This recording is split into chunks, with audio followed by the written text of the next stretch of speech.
Tous les jours, Bruno, vous traquez ici les incongruités médiatiques et hier matin, vous avez été très amusé par une déclaration de Marine Le Pen au sujet du prix des carburants. Oui, ce matin, je vous propose que nous nous arrêtions un petit instant sur une grosse ficelle sur laquelle les journalistes et les politiques adorent tirer la surenchère. Je ne vous apprends rien, Philippe, si je vous dis que le prix des carburants s'est envolé de façon totalement ahurissante. C'est un gros problème pour le porte-monnaie des Français et que, par conséquent, médias et politiques raffolent de ce sujet. Tous les jours, la télévision y consacre de longues minutes d'antenne.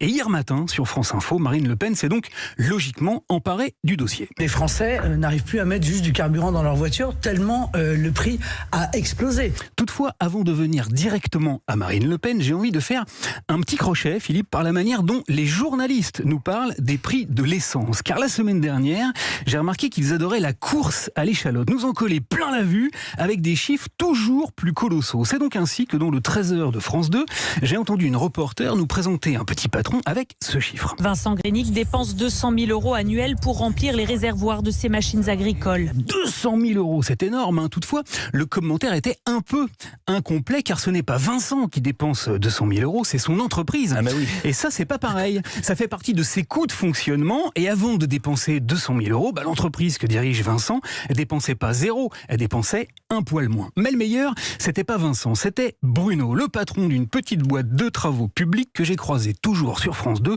mais dans le journal de 20h cette fois-ci. Moi, je perds environ, je dépense aujourd'hui environ entre 750 et 1000 € par jour. 1000 € par jour. Alors ça claque, hein.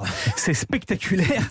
Mais c'est pareil, ça correspond pas à des pertes, mais uniquement à un coût. Seulement voilà, effet waouh oblige, la journaliste a oublié de le signaler. Alors voilà pour ce qui concerne les exagérations de nos petits camarades, mais revenons maintenant au cas de Marine Le Pen qui, le pied à fond sur le champignon de la surenchère, a raconté hier matin une bien savoureuse anecdote. Je rencontrais des infirmières libérales hier. Eh bien, 3 infirmières libérales, dans leur cabinet, elles dépensent 250 € de carburant par jour. 250 € par jour. 250 € par jour. Alors, est donc fait la connaissance d'infirmières qui dépensent 250 balles de carburant par jour. Alors, arrêtons-nous un instant sur ce chiffre et examinons-le attentivement. En fait, il y a 2 possibilités. Ou bien c'est une infirmière qui dépense 250 € par jour, et si on compte que le litre de carburant est à 2 € et que sa bagnole consomme entre 6 et 7 litres au 100, eh bien, il faudrait qu'elle fasse 1920 km dans la journée. Et là...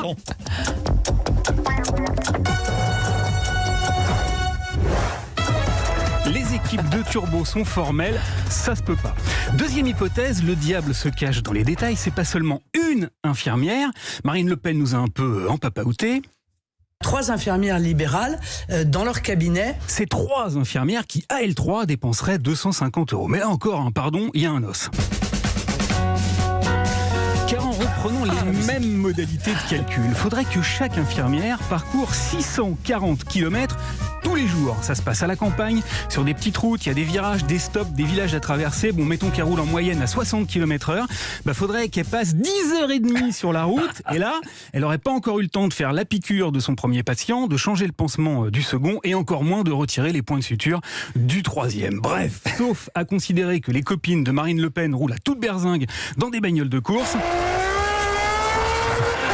Je crois bien que la candidate du Rassemblement national a un peu trop appuyé sur le champignon de la surenchère. Toutefois, elle n'a à aucun moment été rattrapée par la patrouille médiatique. Paraît que c'est très fréquent dans la dernière ligne droite des campagnes présidentielles où, comme vous le savez, Philippe, il est d'usage de ne plus fixer la moindre borne aux limites.